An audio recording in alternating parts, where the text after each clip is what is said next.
12वीं कक्षा का आखिरी महीना था। स्कूल में हर तरफ एक ही चर्चा थी, परीक्षा, भविष्य और फेल होने का डर।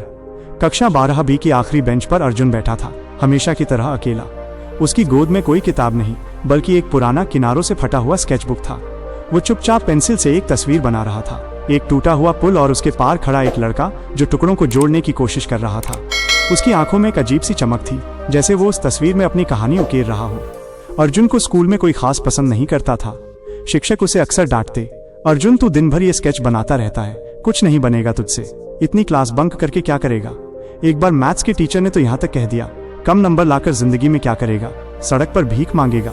अर्जुन सुनता, फिर चुप हो जाता। उसका जवाब हमेशा उसकी स्केचबुक में होता था, न कि शब्दों में। वो अपनी दुनिया में खोया रहता, एक ऐसी दुनिया जहां रंग, रेखाएं और सपने उसका साथ देते थे। अर्जुन का छोटा सा एक कमरे का घर था, जहां दीवारों पर सीलन की गंध और टूटी फूटी खिड़कियां थीं। उसकी माँ सिलाई मशीन पर दिन रात काम करती ताकि 2 वक्त की रोटी का इंतजाम हो सके। अर्जुन के पिता सालों पहले उन्हें छोड़कर चले गए थे। माँ और बेटे की दुनिया एक दूसरे के इर्द गिर्द घूमती थी। अर्जुन का सपना था ग्राफिक डिजाइनर बनना। वो घंटों यूट्यूब पर फ्री ट्यूटोरियल देखने की सोचता, लेकिन उसके पास न मोबाइल था न लैपटॉप, यहाँ तक कि ढंग की पेंसिल और कागज भी मुश्किल से जुट पाते। हर रात जब माँ सिलाई मशीन बंद करती, अर्जुन माचिस की डिब्बी के अंदर जलती मोंटी से आड़ी तिरछी रेखाएं खींचता। वो उन रेखाओं में अपने सपने बुनता, एक ऐसी दुनिया जहां वो अपनी कला से सबको हैरान कर दे। माँ उसे देखकर कहती, बेटा तू चाहे जो बन, लेकिन खुद पर भरोसा कभी मत खोना। दुनिया तुझे जितना नीचे गिराएगी, तू उतना ऊंचा उड़ना। स्कूल अर्जुन के लिए कभी दोस्ताना नहीं रहा। उसके पास न तो नए कपड़े थे, न ही चमकदार गैजेट्स। सहपाठी उसे फेलू और आर्ट वाला भिखारी कहकर चिढ़ाते, उसकी स्केचबुक देखकर हंसते, ये क्या गांव का मेला बना रखा है।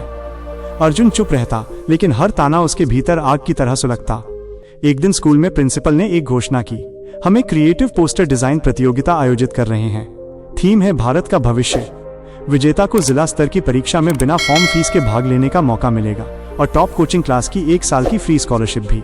क्लास में हंसी का ठहाका गूंजा, अब ये आखिरी बेंच वाला ही जीतेगा क्या। एक लड़के ने मजाक उड़ाया, बाकी सब हंसने लगे, लेकिन अर्जुन की आंखों में एक नई चमक थी। उसने मन ही मन ठान लिया कि ये मौका वो नहीं गंवाएगा। अर्जुन ने दिन रात मेहनत शुरू कर दी। उसके पास रंग नहीं थे, तो उसने हल्दी, चाय पत्ती और पुराने जूते की पॉलिश से रंग बनाए। ब्रश की कमी थी, तो माँ की टूटी चूड़ियों के टुकड़ों को तराशकर उसने ब्रश बनाया। कागज के लिए उसने पड़ोस की दुकान से पुराने बिल मांगे और उनके पीछे स्केच बनाए। हर दिन स्कूल से लौटकर वो एक ही चित्र पर काम करता, भारत का भविष्य। उसकी पेंटिंग में बच्चे थे, झोपड़ियों में पढ़ते, ईंटें ढोते हुए सपने देखते और किताबों को सीने से लगाकर सोते। वो हर रेखा में अपनी कहानी डाल रहा था, हर रंग में अपनी उम्मीद। माँ उसे देखकर कहती, बेटा तू जो बना रहा है वो सिर्फ तस्वीर नहीं, तेरा सच है। रातें कटती और अर्जुन का हौसला बढ़ता।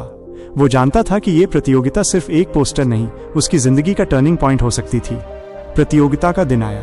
स्कूल का हॉल रंग बिरंगे पोस्टरों से सजा था। कुछ में चमकदार डिजिटल डिजाइन थे, कुछ में विदेशी थीम्स। अर्जुन का पोस्टर सबसे सादा था, हाथ से बनाया, बिना किसी चमक दमक के।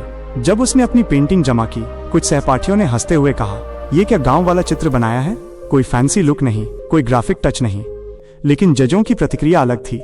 वे चुपचाप अर्जुन के पोस्टर को देखते रहे। एक जज ने तो अपनी चश्मा उतारकर पास से हर रेखा को गौर से देखा। अर्जुन का दिल जोर जोर से धड़क रहा था, लेकिन वो चुप रहा। 3 दिन बाद स्कूल के सभागार में नतीजे घोषित हुए। प्रिंसिपल ने माइक पर कहा, पोस्टर प्रतियोगिता के विजेता हैं अर्जुन वर्मा, कक्षा 12 बी। हॉल में सन्नाटा छा गया। जो लड़के अर्जुन का मजाक उड़ाते थे, उनके चेहरे लटक गए। आखिरी बेंच वाला आज सबकी निगाहों का केंद्र था। अर्जुन को स्कॉलरशिप मिली। वो शहर की सबसे अच्छी कोचिंग क्लास में गया, जहां उसे ग्राफिक डिजाइन के साथ साथ मैथ्स और फिजिक्स की पढ़ाई का मौका मिला। टीचर्स उसकी लगन देखकर हैरान थे। वो सुबह अखबार बांटता, दिन में स्कूल जाता, शाम को कोचिंग पढ़ता और रात को माँ के साथ सिलाई करता। 1 साल बाद उसने national institute of design (NID) की प्रवेश परीक्षा दी। जब रिजल्ट आया तो अर्जुन ने न सिर्फ पास किया, बल्कि पूरे जिले में पहला स्थान हासिल किया। माँ की आंखों में आंसू थे, लेकिन चेहरे पर गर्व की मुस्कान। 5 साल बाद एक अंतर्राष्ट्रीय डिजाइन कॉन्फ्रेंस में भारत से एक युवा कलाकार को innovative creator of the year का खिताब मिला। उसका नाम था अर्जुन वर्मा। उसकी डिजाइनों ने दुनिया भर में तहलका मचा दिया था। पत्रकारों ने उससे पूछा, आपकी सफलता का राज क्या है? अर्जुन ने मुस्कुराते हुए कहा, मैं हमेशा आखिरी बेंच पर बैठता था, लेकिन सपनों की पहली कतार में खड़ा था। मेरी माँ ने मुझे सिखाया कि दुनिया कितना भी नीचे गिराए, अपने विश्वास को कभी मत छोड़ना। सीख। अर्जुन की कहानी हमें सिखाती है कि शुरुआत चाहे कितनी भी छोटी हो, सपने बड़े होने चाहिए। ताने, गरीबी या संसाधनों की कमी आपको तभी रोक सकती है जब आप खुद रुकने का फैसला करें। आखिरी बेंच पर बैठने वालों में भी वो ताकत होती है जो दुनिया बदल सकती है। असली शिक्षा डिग्री नहीं, दिशा देती है। जो खुद पर विश्वास करता है